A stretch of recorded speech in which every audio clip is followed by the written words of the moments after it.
चलिए ठीक। तो देखिए एक पिछले क्लास में atomic radius of D block element, तो मैंने 3D सीरीज का बताया था, सब कुछ डिस्कशन कर लिया था 3D सीरीज का। तो 3D सीरीज में ये भी मैंने बता दिया था कि शुरू में साइज घटती है, बीच में कांस्टेंट होती है, अल्टीमेटली बढ़ती है।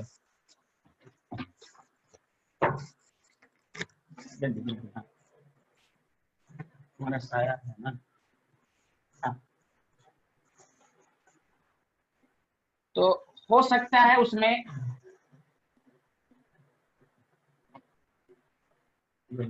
शाम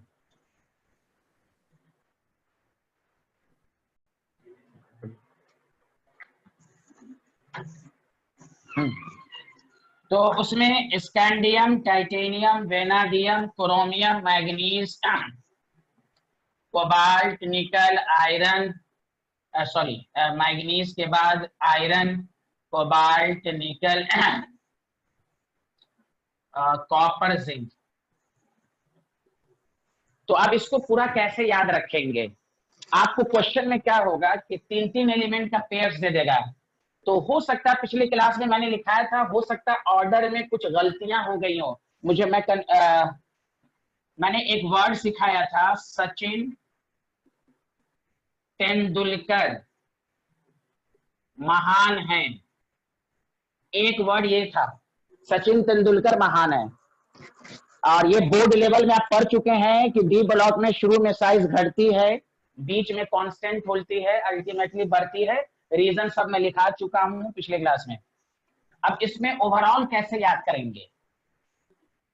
तो सचिन का मतलब SC, तेंदुलकर TI, महान का मतलब हुआ मैग्नीज। हो सकता है ऑर्डर लिखने में मिस अंडरस्टैंडिंग हो गई हो, ऑर्डर शायद ऐसे लिखाया गया था। समझ, तुम कंफर्म करना, ऐसे मैंने लिखाया था या ऐसे लिखाया था? समझ, ऊपर वाले उस इंक्रीजिंग ऑर्डर में लिखाया था कि डिक्रीजिंग ऑर्डर में? समझ,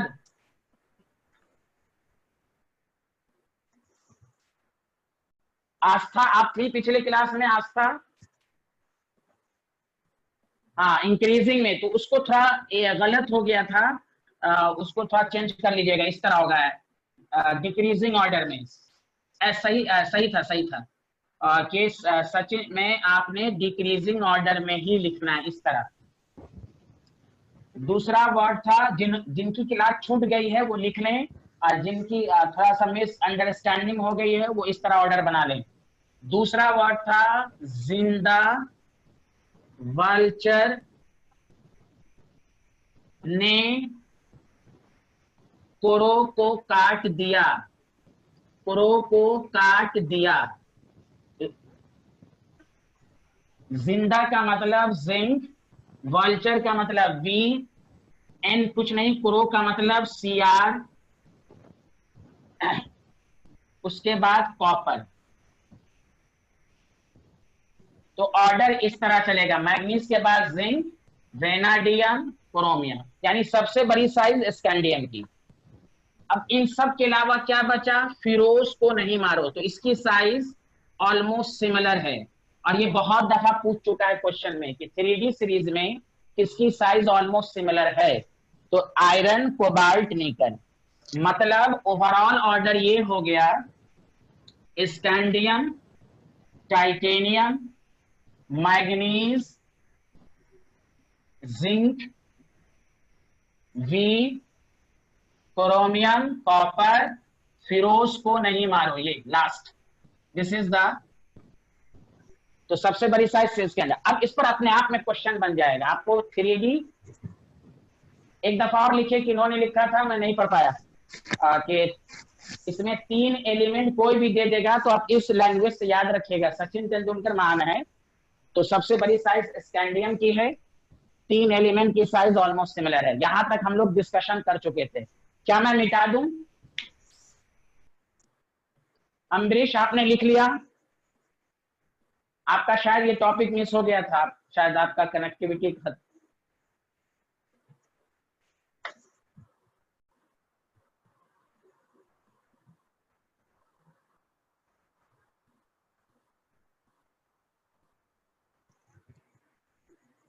सब लोग बताइए, लिख लिया तो मैं आगे बढ़ूं।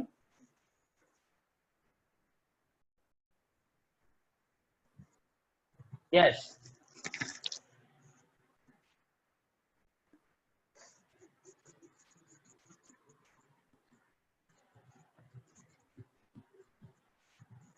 चलिए अब आइए 3D 4D 5D series, same group, तो order of atomic size 3D से बड़ी 4D और 4D की साइज ऑलमोस्ट 5D। ये आप बोर्ड लेवल पर भी पढ़ा, क्यों? Due to lanthanoid contraction,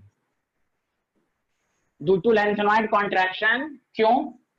poor shielding effect, poor shielding effect of 4F subshell. अब जैसे इसमें लेकिन याद रखना है, scandium, yttrium, lanthanum, titanium, zirconium, hafnium, vanadium, niobium, टेंटेनम।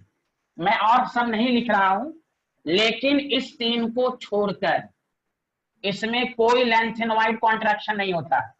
इसमें स्कैंडियम से बड़ी इटीरियम, इट्रियम से बड़ी lanthanum, as usual top to bottom size increase होती है।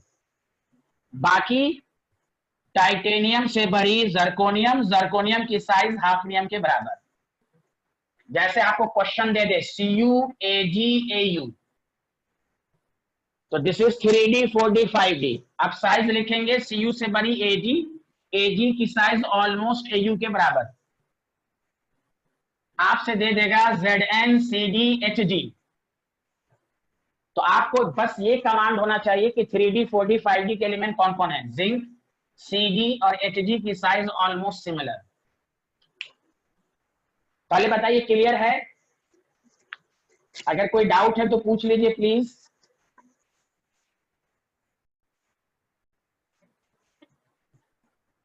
और लिख भी लीजिए।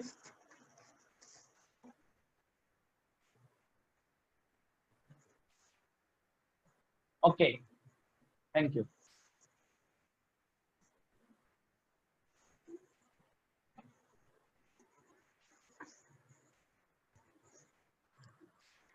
आमिर, फरहान, वरुण, सब लोगों ने लिख लिया? और समझ में आया कि नहीं आया? अब हम नया टॉपिक शुरू करेंगे।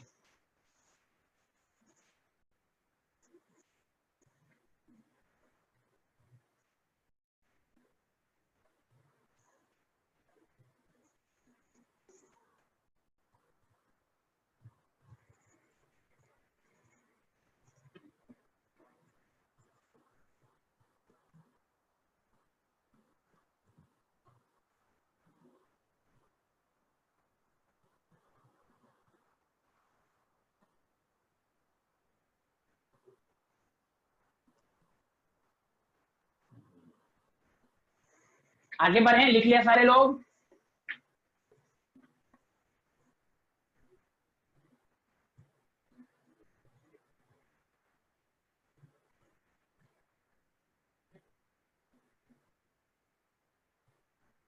आस्था, आपने लिख लिया?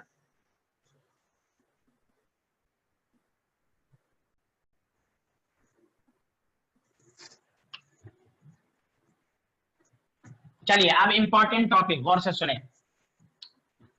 इस साल भी आयोनाइजेशन एनर्जी पे जीमेंस में क्वेश्चन आया था, आयोनाइजेशन एनर्जी। देखिए, डिफिनेशन लिखाने की जरूरत नहीं है, क्वेश्चन कैसे सॉल्व करेंगे वो आपको बताया जाएगा। मतलब ये है, कोई भी गैसियस एटम है, इलेक्ट्रॉन निकालने के प्रोसेस को हम आयोनाइजेशन एनर्जी कहते हैं। और आपको मालूम है डेल्टा एच क्या होता है? पॉजिटिव एंडोथर्मिक, सारे लोगों को मालूम है। तो this is the ionization energy, amount of energy required to remove an electron from isolated gases atom. अब आइए, फैक्टर मैं जानबूझ के लिखा रहा हूं, फैक्टर से ही क्वेश्चन होगा, खासकर 2 पॉइंट। अगर आपसे कोई पूछे फैक्टर अफेक्टिंग, फिर क्वेश्चन करने का तरीका। Factor affecting the ionization energy, दो फैक्टर आसान है। Number one, size of atom. तो आपको मालूम है ionization energy inversely proportional to size of atom, ये सारे लोग जानते हैं। दूसरा फैक्टर जेड इफेक्टिव। आपको मालूम है जेड इफेक्टिव बढ़ेगा, फोर्स ऑफ अट्रैक्शन बढ़ेगा, आयोनाइजेशन एनर्जी बढ़ेगी। ये दो फैक्टर, लेकिन तीसरा और फोर्थ इज वेरी इंपॉर्टेंट। तीसरा है पेनेट्रेशन इफेक्ट। पेनेट्रेशन इफेक्ट का मतलब क्या होता है, शॉर्ट फॉर्म में समझिए, closeness of sub shell towards nucleus, towards nucleus. तो आपको मालूम है एस का सबसे ज्यादा, पी का सबसे ज्यादा, डी, मतलब अगर एस और पी में इलेक्ट्रॉन है तो एस से निकालना मुश्किल। तो पेनेट्रेशन का मतलब ये हुआ। लेकिन हम पेनेट्रेशन का इफेक्ट कब अप्लाई करेंगे वो हम आपको अभी दिखाएंगे। ये दो फैक्टर आप लोगों ने शायद लिख लिया होगा, जल्दी जल्दी लिखिए, इस दो फैक्टर को लिख लिया आप लोगों ने।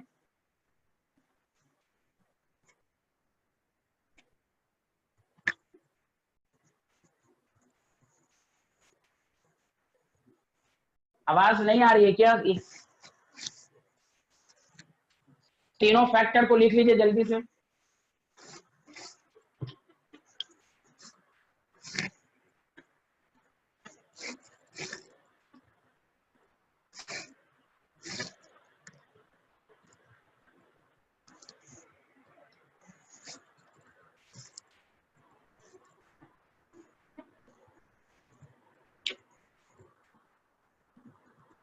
डन, ठीक।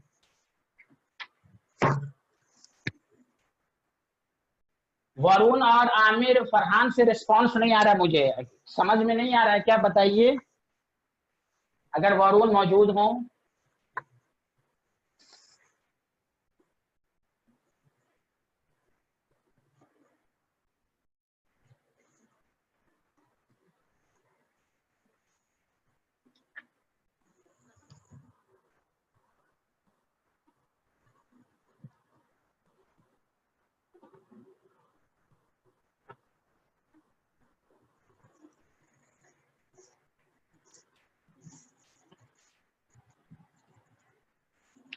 चौथा फैक्टर आप जानते हैं, हाफ फिल्ड,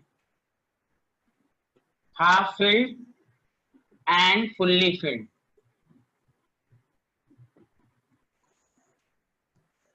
स्टेबल कन्फिगरेशन तो आयनाइजेशन एनर्जी ज्यादा होती है, सबको मालूम है। लेकिन कंक्लूजन जरूर इंपॉर्टेंट पॉइंट है, गौर से सुनिएगा अच्छे से। और पहले लिख लीजिए, मैं कंक्लूजन लिखाता हूं, सारे लोग लिखिए। लिखिए third and fourth factor. Third and fourth factor का मतलब हुआ penetration effect and half fill and fully fill. सारे लोग लिखिए, third and fourth factor are applicable. Third and fourth factor are applicable in period second. Third and fourth factor are applicable in period second, comma दें third and fourth. दोबारा repeat कर रहा हूं, this third and fourth factor are applicable in period second, third and fourth. Reason बताएंगे। ये दोनों affect सिर्फ यही सेकंड, थर्ड एंड फोर्थ। हम लोग अब तक पढ़ते आ रहे हैं कि भाई हाफ फिल फुल्ली फिल जब भी होगा आयनाइजेशन एनर्जी हमेशा ज्यादा होगी, नहीं, ये तीन का फैक्टर तभी लगेगा period second, period third, period fourth. आगे लिखिए, among the adjacent element, among the adjacent element, among the adjacent element. Adjacent element का मतलब हुआ कि जिसका एटॉमिक नंबर में एक का डिफरेंस हो। तो याद रखिए, थर्ड एंड फोर्थ फैक्टर का एप्लीकेशन केमिस्ट्री में आयनाइजेशन एनर्जी के ऑर्डर में सेकंड, थर्ड एंड फोर्थ होगा। उसका रीजन हम अभी बताएंगे। पहले सारे लोग बताइए, क्या ये पॉइंट सारे लोगों ने लिखा यहां तक? जल्दी बोलिए, यस यस करके बताइए, क्योंकि मैं सबको म्यूट किए हुआ हूं।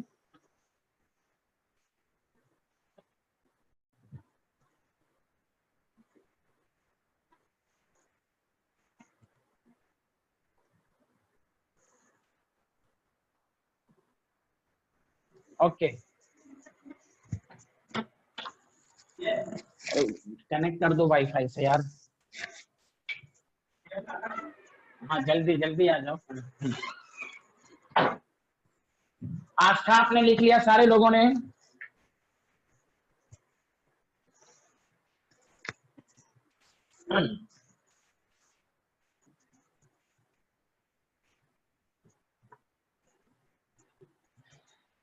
देखिए उसका रीजन ये है, गौर से सुनिए।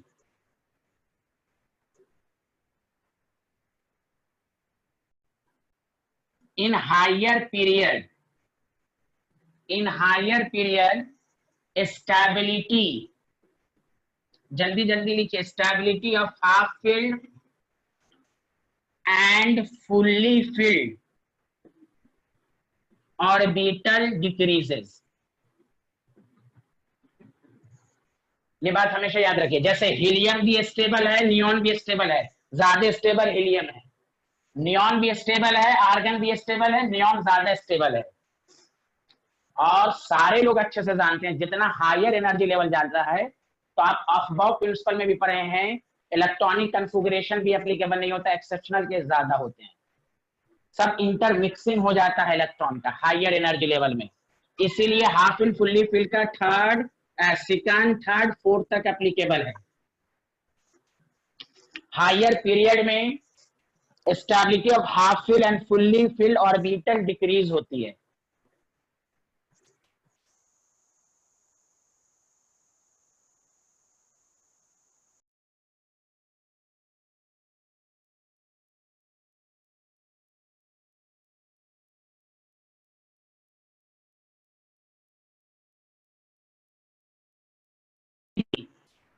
N square NP4, nitrogen, phosphorus, arsenic, antimony, bismuth, oxygen, sulphur, selenium, tellurium, polonium. आपको मालूम है नाइट्रोजन से ऑक्सीजन साइज घटती है, और आपको मालूम साइज घटेगी तो आयनाइजेशन एनर्जी ज्यादा होगा, लेकिन यहाँ हाफ फील्ड है P3, तो नाइट्रोजन ऑक्सीजन में नाइट्रोजन का ज्यादा, फास्फोरस सल्फर में फास्फोरस का ज्यादा, आर्सेनिक सिलेरियम में, यहाँ याद रखिए सेकंड, थर्ड, फोर्थ। अब एंटीमनी टेलोरियम में टेलोरियम का ज्यादा, पोलोनियम में पोलोनियम का ज्यादा। This point is very important, तो याद रखिए क्यों, तो याद रखिएगा penetration of half filled fully filled का concept second, third, fourth period तक ही एप्लीकेबल होता है। जैसे टॉप टू बॉटम जाएंगे, हाफ फिल्ड फुल्ली फिल्ड की स्टेबिलिटी घटती है, तो यहाँ पर एज यूजुअल साइज छोटा, आयनाइजेशन एनर्जी ज्यादा, यहाँ पर स्टेबिलिटी ज्यादा तो आयनाइजेशन एनर्जी ज्यादा। बोलिए, उम्मीद है कि सबको समझ में आया होगा ये वाला ऑर्डर।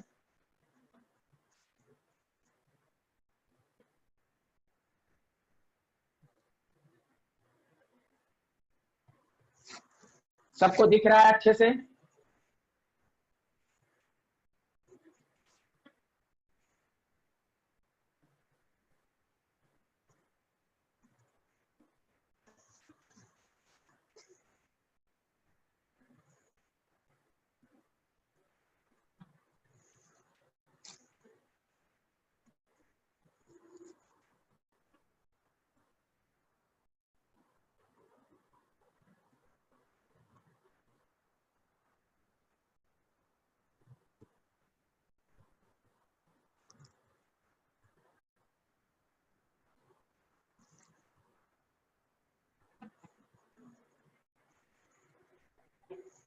आमिर फरहान, अगर आप क्लास में हैं तो बताइए समझ में आ रहा है या नहीं, प्लीज। आपका एक भी रिस्पॉन्स नहीं आया आमिर फरहान और एम्ब्रिश का। Okay okay, thank you Aamir. पिछली क्लास में शायद आपकी क्लास छूट गई थी। चलिए, सब लोगों ने लिख लिया?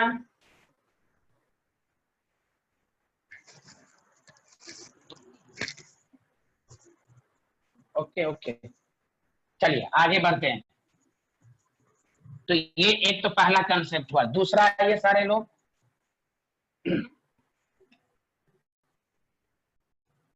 Order of ionisation energy of period second element. Lithium, beryllium, boron, carbon, nitrogen, oxygen, fluorine और नियोन। अब सारे लोग ध्यान दीजिए, आयनाइजेशन एनर्जी। सारे लोग बताइए कि सबसे ज्यादा किसका है इसमें, सब लोग लिख के दिखाइए, सबसे ज्यादा इसमें किसका है आयनाइजेशन एनर्जी। अब ये सब सेकंड पीरियड में है, तो साइज को हाँ very good very good, neon, neon का सबसे ज्यादा। चलिए नियॉन के बाद फ्लोरीन है। अब फिर वही देखिए, ऑक्सीजन नाइट्रोजन, मैंने कहा ना हाफ फिल का कंसेप्ट, एक का डिफरेंस, 7 और 8 ऑक्सीजन का होना चाहिए, नाइट्रोजन का हो गया, कार्बन का ठीक है। अब आइए बेरिलियम बोरॉन, मैं यहां पर लिख देता हूं अलग से, beryllium versus boron, 1s² 2s², 1s² 2s², 2p1। अब यहां पर पेनेट्रेशन इफेक्ट लगेगा, पेनेट्रेशन इफेक्ट। क्यों? एस से इलेक्ट्रॉन निकालना मुश्किल, एस से इलेक्ट्रॉन निकालना मुश्किल, तो इसलिए याद रखिए पेनेट्रेशन का कंसेप्ट इसी तरह 4 5 1 का डिफरेंस। पेनेट्रेशन का इफेक्ट हम हर जगह नहीं लगा सकते, atomic difference 1, period second, period third, period fourth among the adjacent element, तो इसलिए बेरिलियम, फिर बोरॉन, फिर लिथियम। चलिए लिख लीजिए सारे लोग जल्दी से। उसके बाद मैं एक क्वेश्चन दे रहा हूं, उसको बनाइए। इसमें पेनेट्रेशन इफेक्ट,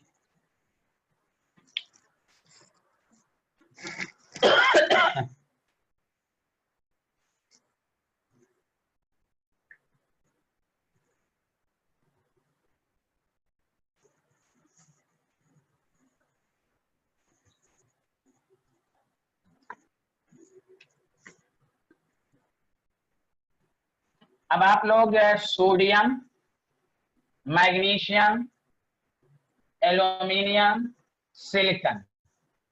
चलिए चलिए, उससे अच्छा ये है कि मैं ये लिख देता हूं ऑर्डर ऑफ आयोनाइजेशन एनर्जी। जब भी लिखूं तो समझिए first ionisation energy, A sodium, B आपको मैंने लिखा मैग्नीशियम, सी आपके पास एल्यूमिनियम, डी आपके पास सिलिकॉन। ऑर्डर लिख के दिखाइए, इंक्रीजिंग ऑर्डर में, इंक्रीजिंग ऑर्डर में लिख के दिखाइए, इंक्रीजिंग।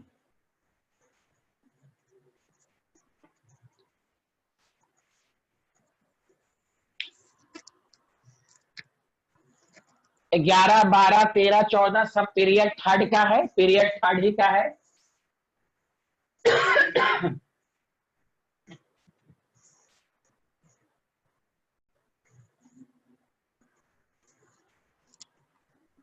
सबसे ज्यादा आयनाइजेशन एनर्जी किसका, एम्ब्रिश बताइए किसका ज्यादा है, एम्ब्रिश। आपकी तरफ से रेस्पॉन्स आना बाकी है आज के लेक्चर में, प्लीज बताइए। कुछ आ रहा है वो भी बताइए, नहीं आ रहा है वो भी बताइए।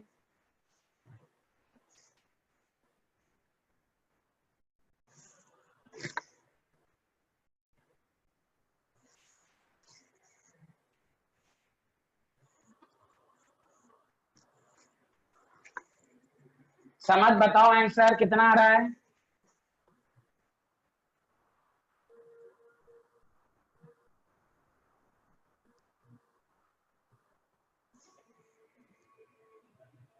अच्छा रिस्पॉन्स किसी से नहीं आ रहा है, बताइए आयनाइजेशन एनर्जी किसका ज्यादा है, ए बी सी डी में किसका ज्यादा है। डी। अच्छा ठीक है, डी का सबसे ज्यादा, साइज छोटा है, इफेक्टिव न्यूक्लियर चार्ज ज्यादा, साइज छोटा। अच्छा बी और सी में किसका ज्यादा, बी और सी में, B, very good, B, because penetration, penetration effect लगाइए। बी फिर सी फिर ए।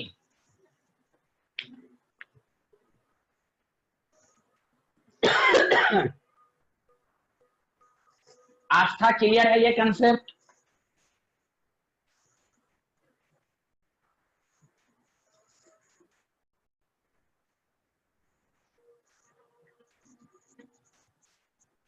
चलिए अब हम आपको पूरी ब्लॉक की बात कर रहे हैं, S block, P block, D block की बात कर रहे हैं। एस ब्लॉक में कोई एक्सेप्शन नहीं, टॉप टू बॉटम इंक्रीज होता है, सबको मालूम है। हम पी ब्लॉक की बात करेंगे।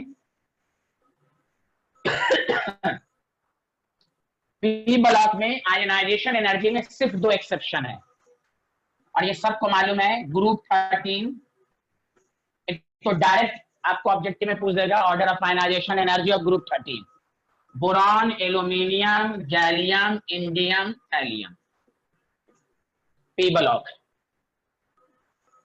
तो ऑर्डर ऑफ आयोनाइजेशन एनर्जी सबसे ज्यादा बोरॉन, बोरॉन के बाद थैलियम, ये खुद ग्रुप 13 में। क्यों? यहां पर रीजन देंगे वही lengthenwide contraction due to poor shielding effect of 4F subshell, 4F subshell Z effective बढ़ जाएगा। उसके बाद आपको तो ये सबको मालूम है, गैलियम एल्यूमिनियम में साइज गैलियम की छोटी हो जाती है, तो ये कोई एक्सेप्शन नहीं है। एल्यूमिनियम, इंडियम, तो दिस इज वेरी इंपॉर्टेंट, इसको डायरेक्ट आपको कह देगा। सबको समझ में आया? यस या नो? बोरॉन के बाद देखिए, इस ऑर्डर में तो कोई कंफ्यूजन नहीं होनी चाहिए। बोरॉन के जस्ट बाद थैलियम है, this line is important. Thallium का ज्यादा है due to poor shielding effect, 4F subshell का कंसेप्ट यहां पर लगाया गया है। तो एक तो हर ब्लॉक पर आपकी पीएचडी होनी चाहिए। पी ब्लॉक में ग्रुप 13, बताइए, लिख लिया? समझ में आया? एल्युमिनियम का ज्यादा होगा गैलियम से? नहीं नहीं नहीं नहीं। क्यों? गैलियम की साइज छोटी हो गई थी, आपने पढ़ा नहीं पिछली क्लास में एटॉमिक रेडियस में? गैलियम की साइज छोटी हो गई थी एल्युमिनियम से। जब साइज में एक्सेप्शन है तो आयनाइजेशन एनर्जी गैलियम की ज्यादा हो जाएगी। साइज छोटा, आयनाइजेशन एनर्जी ज्यादा, तो गैलियम की वजह। समझ में आया कि नहीं? याद करो, एल्युमिनियम वर्सेस गैलियम में गैलियम की साइज छोटी हो गई थी। समझ आया कि नहीं अभी भी? हाँ, गुड, वेरी गुड, कोई बात नहीं। चलिए अब आइए, दूसरा ग्रुप है ग्रुप 14, बस 13 14 में। और 13 में भी बाबू बी के बाद थैलियम, बाकी as usual carbon, silicon, germanium, SN, PB. ये सब अपने आप में क्वेश्चन है, डायरेक्ट 14 का ऑर्डर पूछ सकता है। साइज छोटा, टॉप टू बॉटम आपको मालूम है आयोनाइजेशन एनर्जी घटती है। तो कार्बन का ज्यादा, सिलिकॉन का ज्यादा, जर्मेनियम, बस यहां पर फिर वही पीबीएसएन, रीजन वही poor shielding of lanthanoid contraction. तो यहाँ पर पीबी आएगा इस नंबर पर, बस लास्ट में पीबी और एसएन में पीबी का ज्यादा। ये सब आपके सिलेबस में है, डायरेक्ट आपको दिमाग में रखना है और समझ के पढ़ना है कि lanthanoid contraction, this is the 14।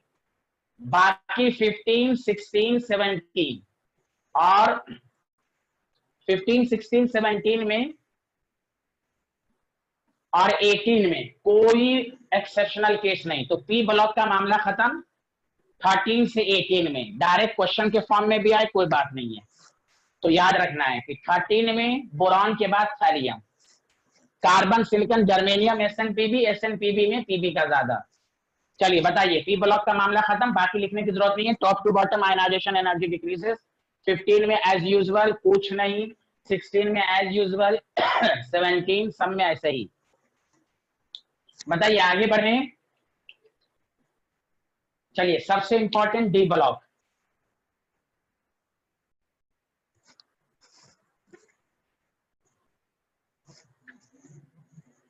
Aamir Farhan आ रहा है सबको? आमिर फरहान आगे बढ़े, बताइए, लिख लिया आप लोगों ने? समद, रजा अब्बास,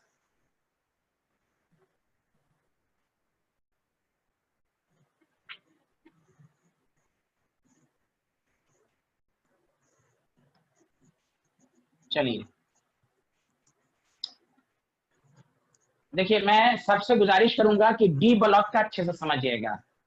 डी ब्लॉक का एक्सप्लेनेशन थोड़ा सा ध्यान देना, एक नया कंसेप्ट आएगा। डी ब्लॉक, डी ब्लॉक में आयनाइजेशन एनर्जी। देखिए 3D सीरीज है आपके पास, प्लीज अभी लिखिएगा नहीं, 5 मिनट सारे लोग सुनिए अच्छे से। स्कैंडियम, टाइटेनियम, और ये सब सिलेबस में है। फिर डी ब्लॉक में 12 के डी ब्लॉक चैप्टर में टेबल में सब डाटा लिखा हुआ है। Vanadium, chromium, manganese, iron, cobalt, nickel and copper, zinc. आपको 12 बोर्ड लेवल पर पढ़ाया गया, left to right, effective nuclear charge increases, ionization energy increases। अब बोर्ड लेवल पर सारे लोग पढ़ चुके हैं, ये सब लिखाया गया था 12th में कि 3D सीरीज में पीरियड में आयनाइजेशन एनर्जी का रेगुलर ट्रेंड नहीं है। कहीं पर D5 आ रहा है, कहीं पर D10 आ रहा है।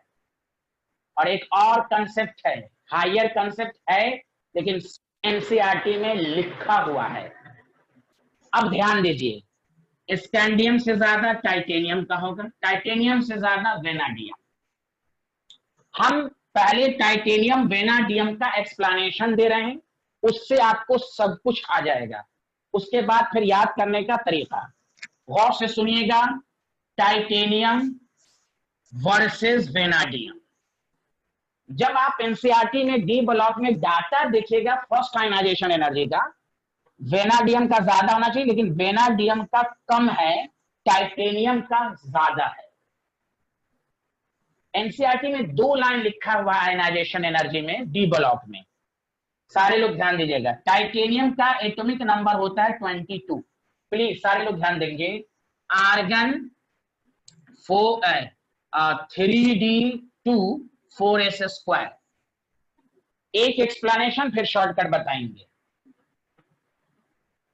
तो टाइटेनियम जब इलेक्ट्रॉन लॉस करेगा तो Ti+ और इलेक्ट्रॉन जाएगा। सारे लोग अच्छे स्टूडेंट हैं, और आप ये भी 12th में पढ़ा है कि 3D और 4s में एनर्जी गैप कम होता है, इसलिए इसका वेरिएबल ऑक्सीडेशन स्टेट होता है। तो यहां ध्यान दीजिए, जब यहां 22 है तो यहां 21, तो इलेक्ट्रॉनिक कॉन्फ़िगरेशन 3D2 4s1 ये होना चाहिए, लेकिन नहीं। खुद एनसीईआरटी ने लिखा कि पॉजिटिव है, फोर्स ऑफ अट्रैक्शन बढ़ा, ये इलेक्ट्रॉन जल्दी से इसमें ट्रांसफर हो जाता है। तो ये ओरिजिनल कॉन्फ़िगरेशन आया। प्लीज बताइए, ये वाला समझ में आया सबको? प्लीज जल्दी बताइए।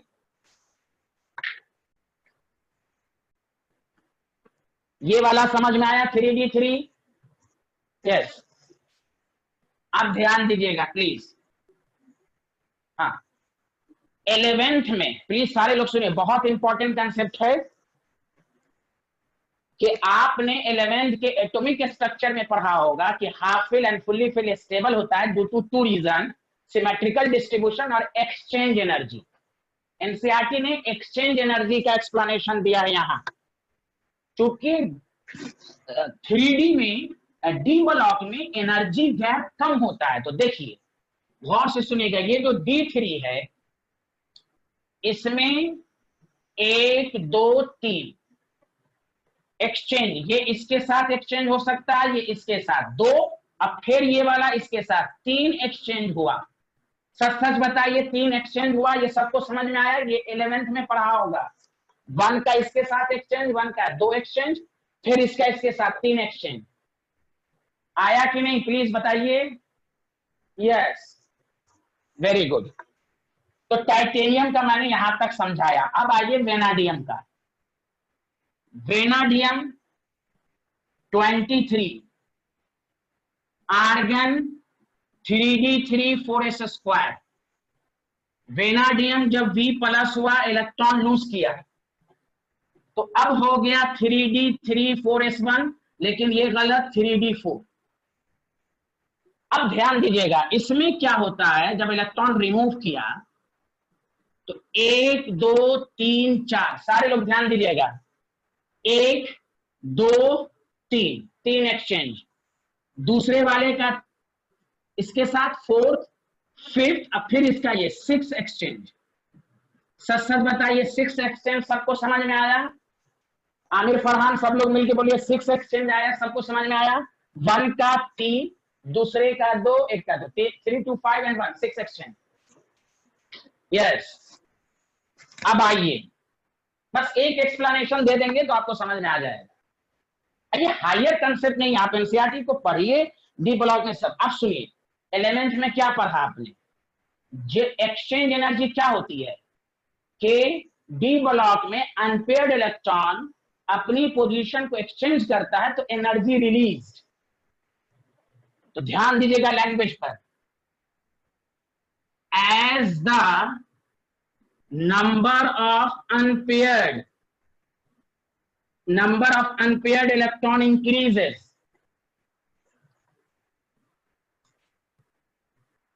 then exchange energy increases। exchange energy का मतलब हुआ रिलीज, रिलीज का मतलब माइनस, released energy increases। खुद सोचिए फिर से एक दफा, आयनाइजेशन एनर्जी क्या है? रिक्वायर्ड। एक्सचेंज एनर्जी क्या है? रिलीज। तो वेनाडियम में रूल के मुताबिक वेनाडियम का इफेक्टिव न्यूक्लियर चार्ज ज्यादा है, लेकिन वेनाडियम में इलेक्ट्रॉन लूज करने के बाद एक्सचेंज एनर्जी बहुत ज्यादा बढ़ी, तो रिक्वायर्ड एनर्जी कम हो गई, माइनस हायर वैल्यू को कंपनसेट कर दिया। तो वही कहना, वेनाडियम में एक्सचेंज एनर्जी का कंसेप्ट बताना है। वेनाडियम में एक्सचेंज एनर्जी रिलीज, रिलीज का मतलब माइनस, तो वही है, release energy increases, required energy, required energy का मतलब आयनाइजेशन एनर्जी डिक्रीजेस। सच बताइए ये वाला कंसेप्ट सबको समझ में आया? टाइटेनियम वेनाडियम में वेनाडियम का ज्यादा होना चाहिए, लेकिन टाइटेनियम का ज्यादा हो जाता है, चूंकि वेनाडियम जैसे ही इलेक्ट्रॉन लूज करेगा झट से वो डी में आ जाएगा, जैसे ही डी में आएगा एक्सचेंज एनर्जी बढ़ जाएगी। समझा कि नहीं? एक्सचेंज एनर्जी बढ़ी, माइनस वाला वैल्यू बढ़ा, रिक्वायर्ड एनर्जी कम हो गई, इसलिए आयनाइजेशन एनर्जी कंपनसेट होने के बाद ओवरऑल वैल्यू कम हो जाती है। सच सच बताइए, सबको समझ में आए तो बोलिए।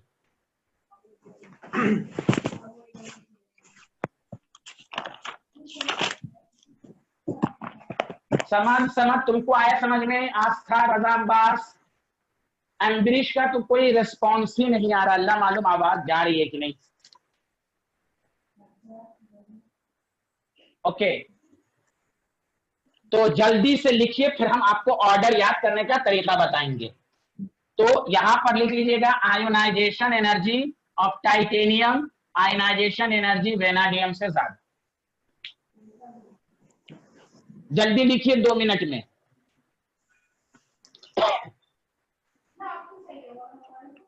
आस्था आपको समझ में आया? नहीं समझ में आया तो बताइए, मैं रिपीट कर दूं। आस्था,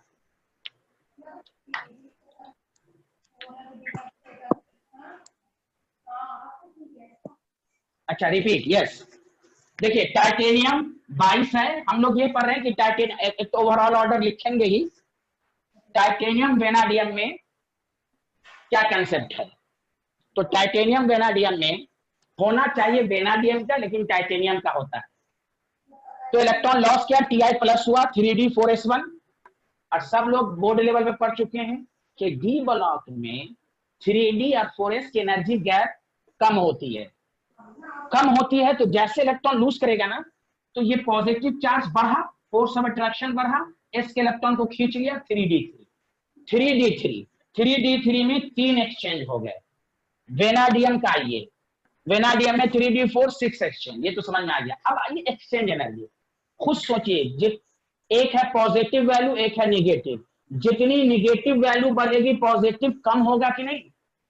तो वही है, वेनाडियम में क्या होता है, इलेक्ट्रॉन जैसे ही आयनाइज होने के लिए इलेक्ट्रॉन लॉस करता है तो एक्सचेंज एनर्जी बढ़ जाती है। देखिए पहले था 3d, कहां गया 3d3, तो इसमें तो एक्सचेंज कम है, जैसे इलेक्ट्रॉन लॉस किया तो एक्सचेंज एनर्जी बढ़ गई। एक्सचेंज एनर्जी बढ़ने का मतलब निगेटिव में बढ़ी, तो रिलीज एनर्जी बढ़ना, रिक्वायर्ड एनर्जी कम होना, इसलिए आयनाइजेशन एनर्जी कम हो गई। बोलिए आस्था आया कि नहीं? जैसे मान लीजिए, हाँ यस, मान लिया एक सब्जेक्ट में बहुत ज्यादा नंबर आ गया, दूसरे सब्जेक्ट में कम आके आपको कंपनसेट कर दिया, परसेंटेज खराब हो जाती है, वही हाल यहाँ पर है। ये सब हायर कंसेप्ट नहीं है, सब आपके सिलेबस में है।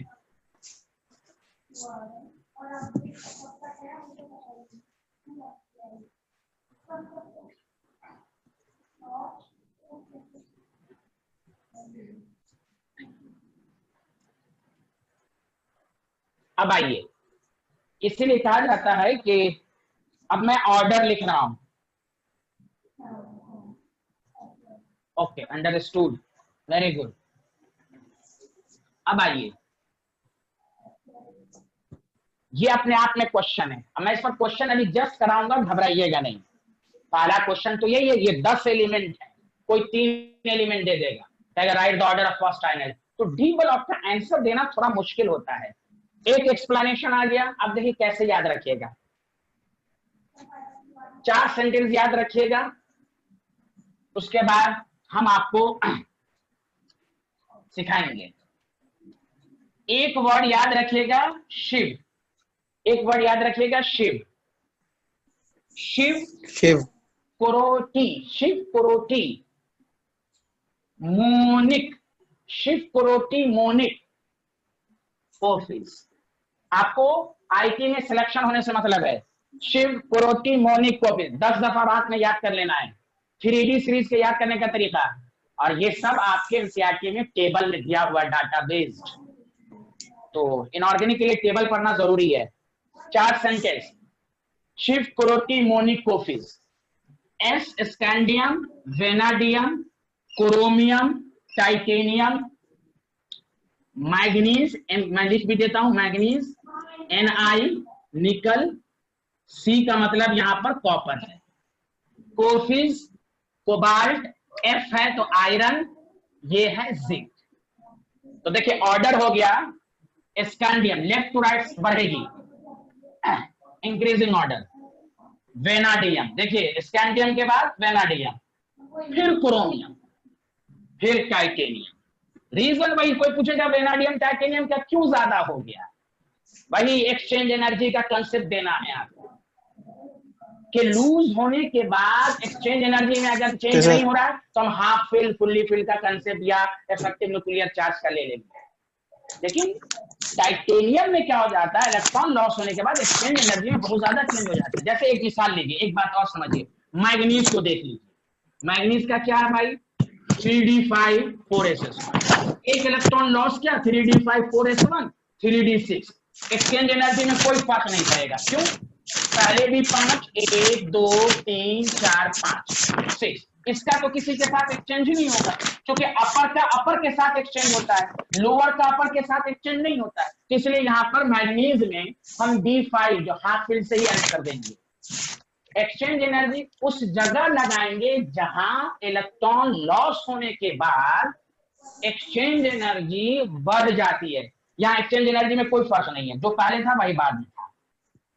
तो 4 सेंटेंस, सिर्फ कोरोटी मोनिक कोफिस, मैग्नीज, निकल, कॉपर, कोबाल्ट, आयरन, जिंक, सबसे ज्यादा से।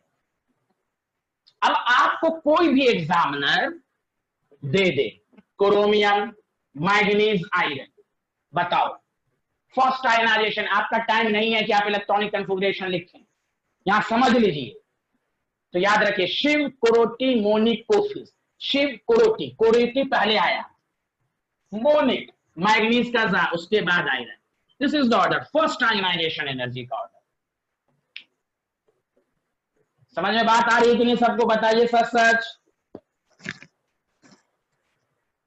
तो 3D सीरीज का एक तो एक्सप्लेनेशन समझ लिया कि भाई left to right ionization energy बढ़ती है, इरेगुलर ट्रेंड होता है, तब इरेगुलर ट्रेंड को पढ़ना बड़ा मुश्किल होता है। अब टाइटेनियम वर्सेस वेनाडियम हो सकता है, आपको एक ऑप्शन दे दे, why ionization energy of titanium is greater than vanadium, 4 option आपको दे दे, तो यही याद रखिएगा, एक्सचेंज एनर्जी लॉस होने के बाद एस से इलेक्ट्रॉन डी में ट्रांसफर हो जाता है। कोई जरूरी नहीं कि ऑर्डर ही दे दे, एक्सप्लेनेशन में भी 4 ऑप्शन दे के पूछ दे आपसे। तो ये 4 वर्ड याद रखेगा, शिव कुरुति मोनिक कोफिस, इससे आपका आंसर आ जाएगा। एक्यूरेट है एकदम, जाके एनसीईआरटी में देखिएगा, टेबल में पूरा उसी लिहाज से तैयार किया गया है, शिव कुरुति मोनिक कोफिस। कोई भी 3 एलिमेंट इसमें से चूज कर दे, आप आंसर जल्दी के चक्कर में नहीं दे पा रहे हैं, ये सेंटेंस याद रखिए। चलिए, अब तक जो पढ़ाया है डी ब्लॉक का, मैं उस पर 2 क्वेश्चन आपको कराता हूं, फिर आगे बढ़ेंगे। आगे बढ़ें, सच सच बोलिए।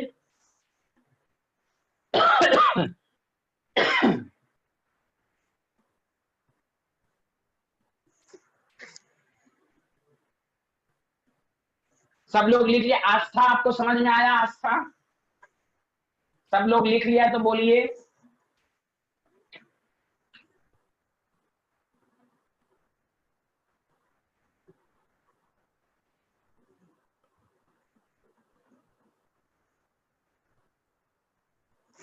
तो ये याद रखना है, शिव कुरुति मोनिक कोफिस। हुमैद, हुमैद तुमको कुछ समझ में आ रहा है? हुमैद तुम लेट से आए हो शायद, कुछ बोलो हुमैद।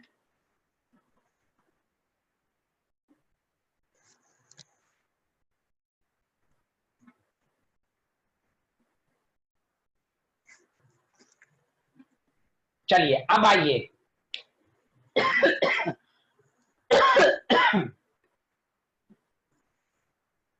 चलिए अब 2 क्वेश्चन कराते हैं।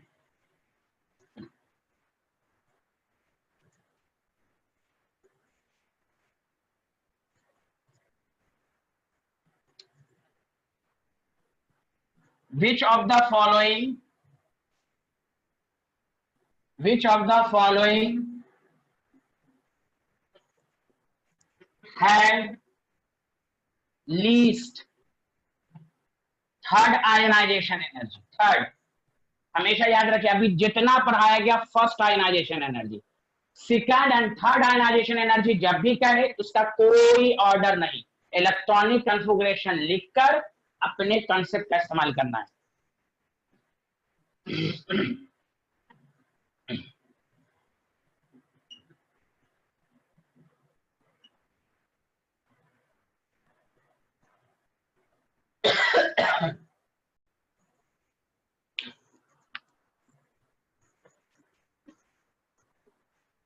थर्ड का मतलब तीसरा इलेक्ट्रॉन जो लॉस होगा, 1 का मतलब फर्स्ट आयनाइजेशन एनर्जी,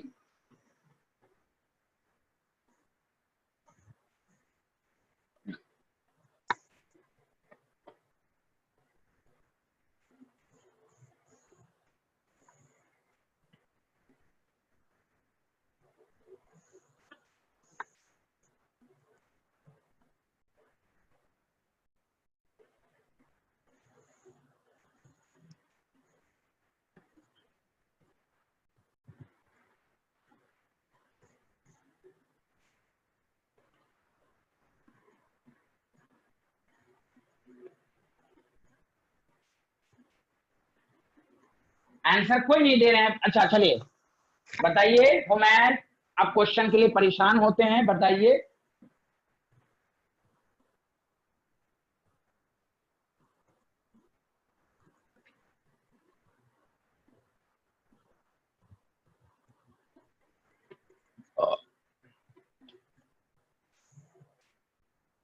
समझ आंसर दीजिए।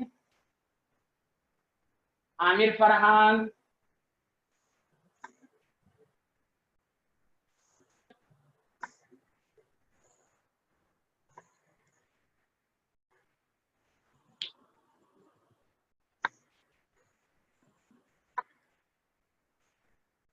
ए अल्लाह, आंसर नहीं आ रहा है क्या? चलिए मैं बता रहा हूं, सारे लोग सुनिए।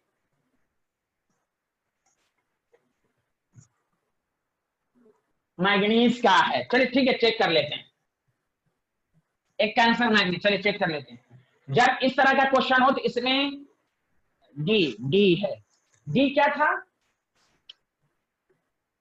ए क्या था? मैग्नीज था, बी क्या था बताइएगा आप लोग। अच्छा डी कोबाल्ट था, ठीक है कोबाल्ट, ठीक है चेक कर लेते हैं, कोई बात नहीं है, कंफ्यूज नहीं होना है। ये जो ट्रिक्स लिखाया गया शिव, कोरोटी, मोनिको, ये फर्स्ट आयनाइजेशन एनर्जी का ऑर्डर है। हम लोग जितना भी पढ़ रहे हैं ना वो फर्स्ट आयना, उसमें कंसेप्ट लगेगा, पीरियोडिक ट्रेंड का कंसेप्ट आएगा, हाफ फिल का आएगा। जब भी सेकंड या थर्ड कहे आपको रफ में इलेक्ट्रॉनिक कंफिगरेशन लिखना है, उस लिहाज से आंसर देना है।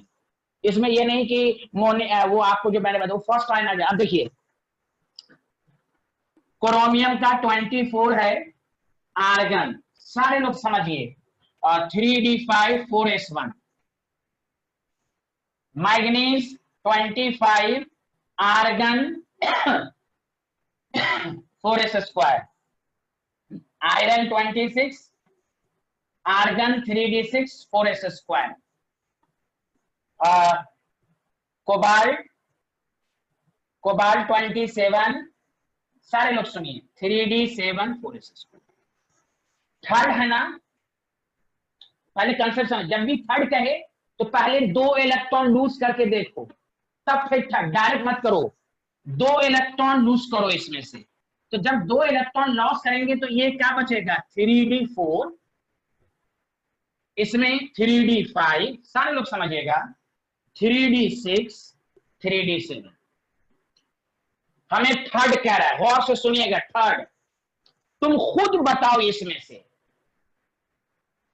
कोई भी इलेक्ट्रॉन आसानी से लूज, कौन ऐसा है, सारे लोग बताना, कौन ऐसा है जो जल्दी से लूज करके D5 में जाएगा, जल्दी बताओ। चारों में से कौन ऐसा है जो अपना इलेक्ट्रॉन लूज करके D5 में जाएगा, जल्दी बोलो।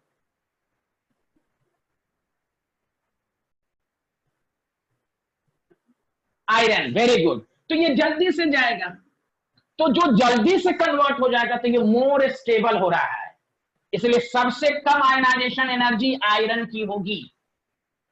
कोई भी इलेक्ट्रॉन आसानी से लूज किया D5 में गया, तो इस तरह आंसर देंगे। 2 इलेक्ट्रॉन लूज कराइए तो बताइए D4 D5 D6, ये तो देगा ही नहीं, मैग्नीज तो ऐसे भी नहीं देगा, लीस्ट बोला गया, लीस्ट। समझ ने कहा था मैग्नीज नहीं, लीस्ट कहा गया। हाँ कहा जाता किसका ज्यादा है देन मैग्नीज का आंसर आता, क्योंकि इससे इलेक्ट्रॉन निकालना मुश्किल होता है। यहां पूछा गया लीस्ट, आसानी से, तो देखिए D6 जल्दी से जाकर स्टेबल में जाएगा, लीस्ट। D5 एक्सप्लेनेशन सबको समझ में आया, आस्था वगैरह बताइए जल्दी से। हुमैद तुमको समझ में आया हुमैद?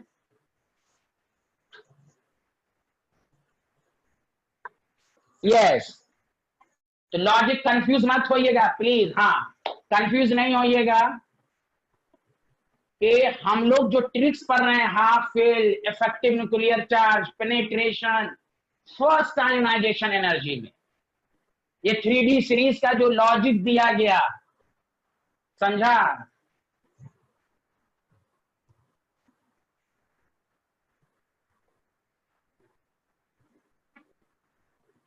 तो वो फर्स्ट आयनाइजेशन एनर्जी का। चलिए second question, next question.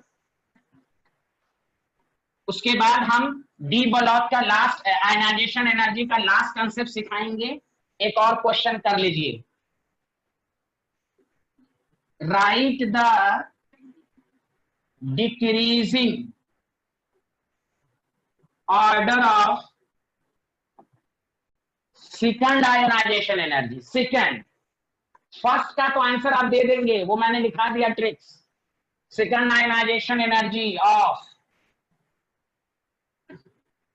Titanium, vanadium, chromium, manganese. Option आपको दिया जा रहा है, manganese greater than chromium, titanium, vanadium. याद रखिएगा फर्स्ट नहीं कहा जा रहा है, second. B chromium, manganese, vanadium, titanium.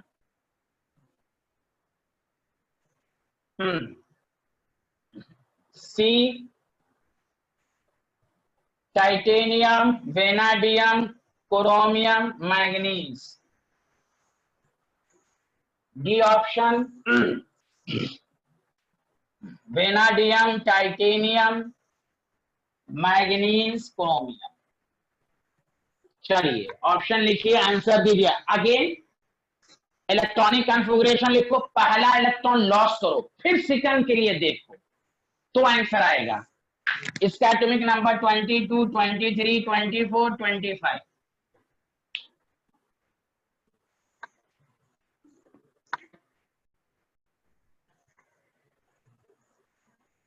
बाकी क्वेश्चन सब जो है ना, एक एक पी ब्लॉक का। बी ऑप्शन, अच्छा ए ऑप्शन, ठीक है ए देख लो, चलिए ओके।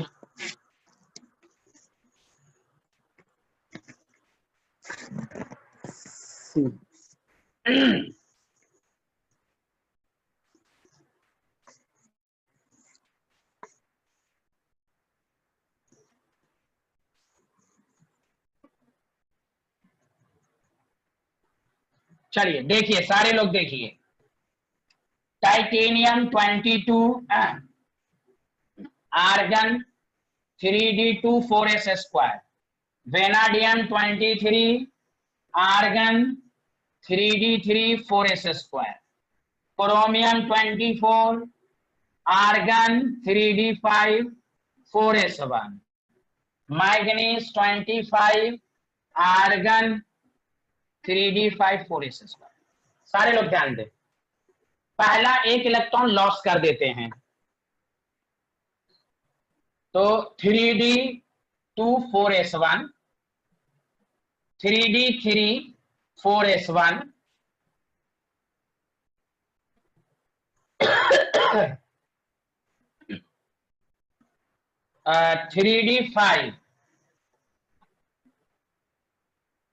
3d5 4s1। देख लीजिए सारे लोग, तो बताइए क्रोमियम का ज्यादा होगा कि नहीं? हाफ फिल हो गया, इससे फर्दर इलेक्ट्रॉन निकालना मुश्किल। तो बताओ किस ऑप्शन में क्रोमियम का ज्यादा लिखा हुआ है? किस ऑप्शन में सबसे पहले क्रोमियम का लिखा हुआ है? बताओ सारे लोग।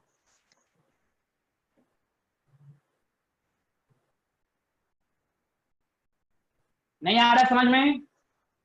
एक अब सेकंड आयनाइजेशन के लिए D5 से इलेक्ट्रॉन निकालना मुश्किल, तो सबसे ज्यादा क्रोमियम।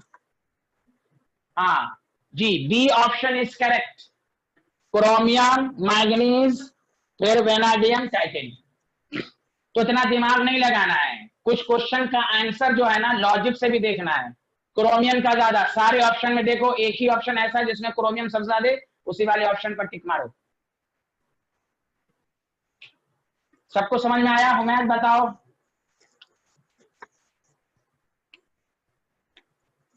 समझ, आस्था बताइए, Aamir Farhan, okay very good very good very good.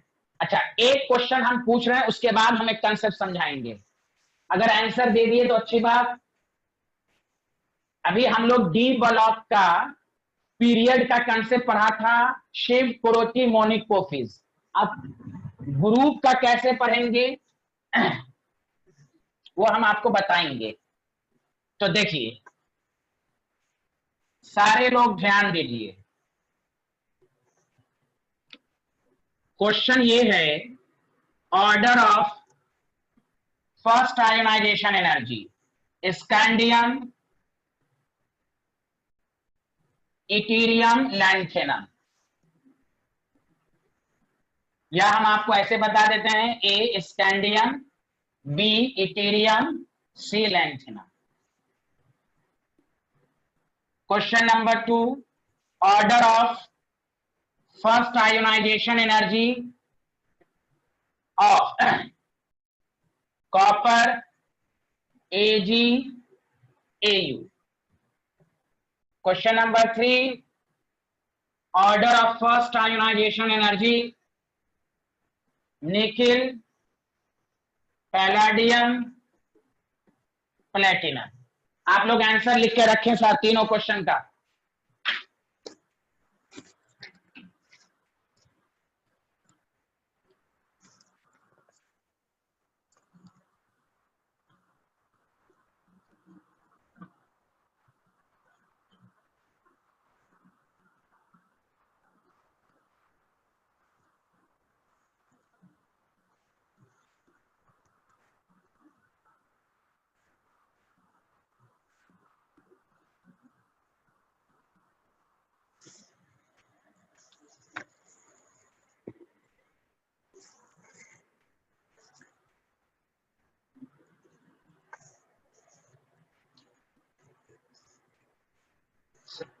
पहले का आंसर बताइए, एबीसी में किसका ऑर्डर बताइयो, सिर्फ किसका ज्यादा।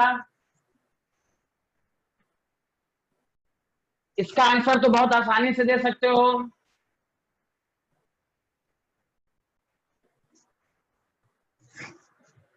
नहीं, गलत गलत। चलिए सुनिए, गौर से सुनिए, 3D 4D 5D प्लीज।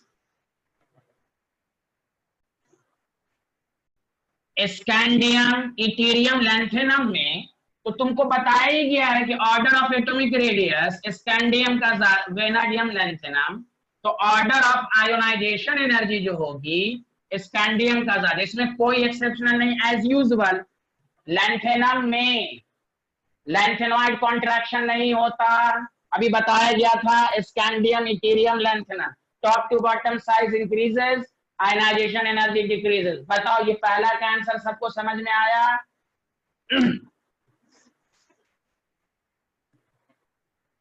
इसमें लॉजिक वही general, top to bottom size increases, ionisation energy decreases.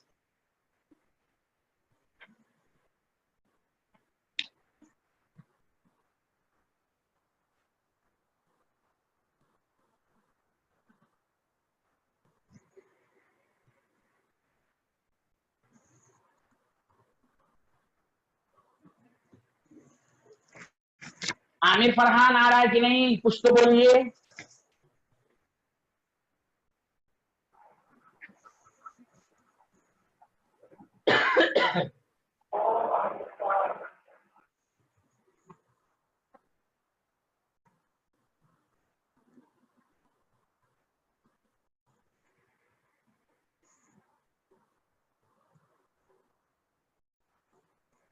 आस्था आपको समझ में आया?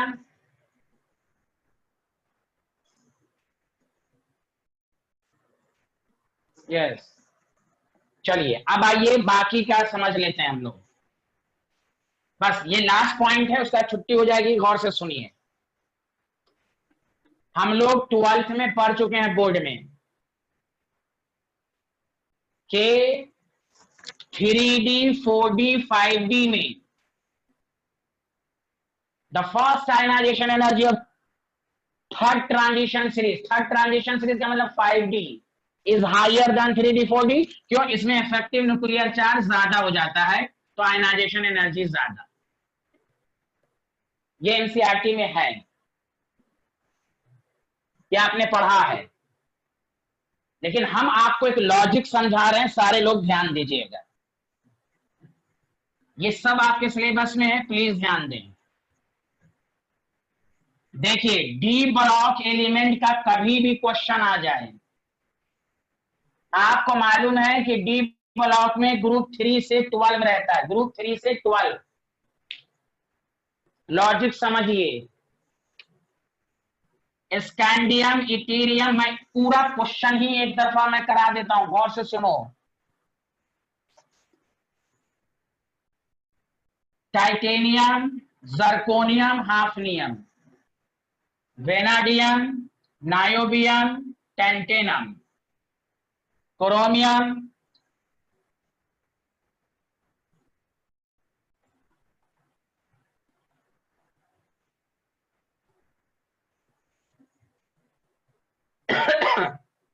ये जिंदगी नहीं मोहब्बत तेरी बताया था, ला हफ्ता वरना रे, क्रोमियम,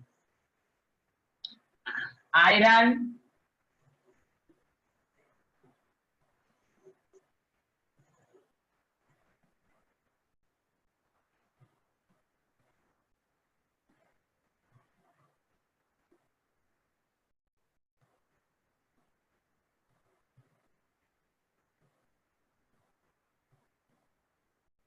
ये अपने आप में सब क्वेश्चन हो गया,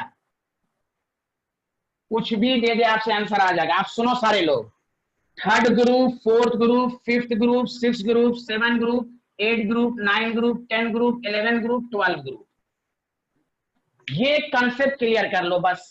और डी ब्लॉक में कैसे याद करते हैं, ये सब आपने 11 12 में हर जगह पढ़ा होगा। याद कर लो कि कौन 3D का है, कौन 4D का है, कौन 5D का है। देखो, थर्ड ग्रुप के लिए, थर्ड ग्रुप में कौन है? Scandium, Ethereum, lanthanum. ध्यान दो प्लीज, फॉर थर्ड ग्रुप एक ऑप्शन ये, एक पार्ट, तो इसमें तुमको आ गया स्कैंडियम का ज्यादा, इथेरियम, लैंथेनम। बस एनसीईआरटी जो लिखता है the first ionization energy of 5D series is higher than 3D and 4D। तो देखो इधर 4 5 6, 4 5 6, 4 में 6 ऐड करो 10, एक ये है। अब बाकी जो बचा लिख दो, 7 8 9 11 12। इस ग्रुप के लिए बताना 5D का ज्यादा, then 3D, then 4D। This is the rule जो एनसीईआरटी लिखता है। जैसे आपको क्या, जिंक, CD, HG, किसका ज्यादा? HG, फिर जिंक, फिर CD, due to lanthanoid contraction. लेकिन इस ग्रुप का जब होगा, मैं एक्सप्लेनेशन भी दूंगा, तो 5D का तो हमें ज्यादा, देन 4D, देन 3D। तीन तीन ऑर्डर है, लॉजिक समझिए। 4 5 6 10, 5D, 4D, 3D। क्यों ऐसा हुआ? मैं एक एग्जांपल देता हूं, पहले यहां तक लिखिए, बस उसके बाद छुट्टी हो जाएगी। बस आपको पीएचडी करना है कि कौन किस ग्रुप का है, 3D, 4D, 5D। जल्दी से लिखिए। यहां भी वही है, लैंथेनोइड कॉन्ट्रैक्शन, लेकिन 4D का 3D से ज्यादा क्यों हुआ? मैं अभी लॉजिक दे रहा हूं आपको।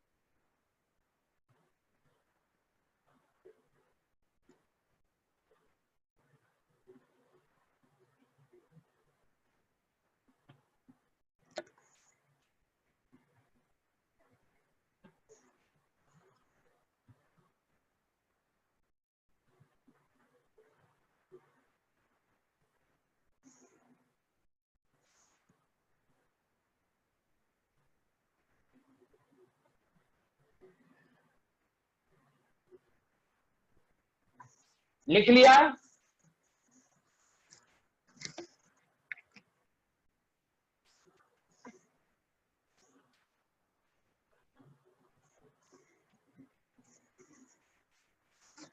अब सुनो, इसका एक्सप्लेनेशन सुनो। जैसे जैसे आपको क्वेश्चन दे देगा,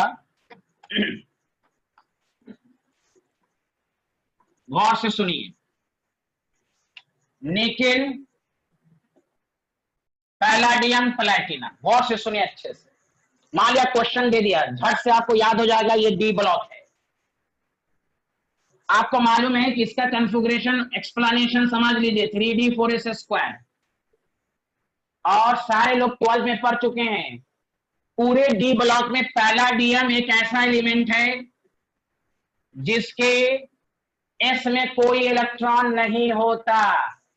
इलेक्ट्रॉनिक कॉन्फ़िगरेशन में आप पढ़ चुके हैं। तो प्लैटिनम का ज्यादा, ये सबको मालूम। पहले देख लो, ये 10 ग्रुप में आता है। देखो सारे लोग ग्रुप 10 में है कि नहीं? ये निकिल, पैलाडिनम, प्लैटिनम। अब देखो यहां एस से इलेक्ट्रॉन निकल रहा है, यहां डी कंप्लीटली फिल्ड है, कंप्लीटली फिल्ड। इससे इलेक्ट्रॉन निकालना मुश्किल, इसलिए प्लैटिनम, देन पैलाडियम, देन निकल। इसलिए कहा गया 5D, 4D, 3D। आया कि नहीं सबको समझ में? इसमें एस इलेक्ट्रॉन नहीं होता। अगर एस होता तो 5S होता। तो खुद सोचो, एक शेल कम हो गया, शेल कम हो गया तो न्यूक्लियस से डिस्टेंस घट गई। रूल के मुताबिक 5S होना चाहिए, यहां 5S होता ही नहीं, इसलिए इसका तो दिस इज वेरी इंपॉर्टेंट। इसलिए डी ब्लॉक को सतर्क होकर पढ़ना है। थर्ड 5D का ज्यादा होता है, देन 3D, देन 4D। ये कब है? 7 8 9 11 12 के लिए, 4 5 6 11 10 के लिए दिस ऑर्डर। सच बताओ, आया एक्सप्लेनेशन समझ में?